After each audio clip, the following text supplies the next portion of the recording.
Some 1.5 million supporters of Philippine Vice President Sara Duterte rallied in the capital Manila and other key cities to put pressure on lawmakers to oppose an impeachment movement against her.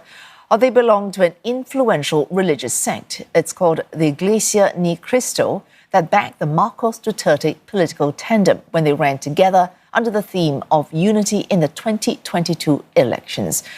CNA's Buena Bernal with this report.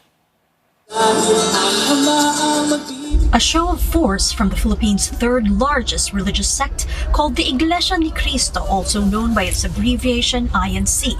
Today's nationwide gathering, thus called the National Rally for Peace by followers of the INC, calls for an end to the political divisiveness stemming from the fallout between President Ferdinand Marcos Jr. and his 2022 running mate, Vice President Sara Duterte. At least 3 impeachment complaints have been filed against Vice President Duterte before the Philippines' lower chamber of Congress, the House of Representatives. The complaints stem from alleged misuse of funds under offices she led. The Marcos-Duterte rivalry took a turn for the worse when Vice President Duterte threatened to have President Marcos, his wife, and his cousin House Speaker Martin Romualdez assassinated if she is assassinated.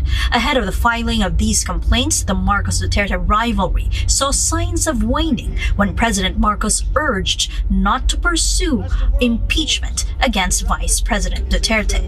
The INC is backing this call. Basta po kung ano po yung panawagan sa aming kaisahan, sumusunod lang po kami. Pag nagbabangayan po kasi mga leader po ng mga bansa, hindi na ho masusolusyonan yung problema ng mga taong bayan. Focus na lang po sila sa problema nila hanggang sa magkaroon na sila kanilang mithiin. Yung mga nais na lang po nila, ang intindihin nila. Mawawala na po yung pagtutok sa bayan. In reaction to INC's National Rally for Peace, Vice President Duterte had this to say.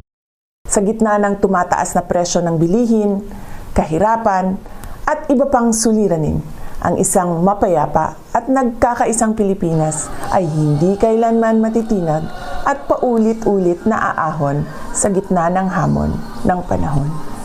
The Iglesia ni Cristo wields political influence as it votes as a bloc.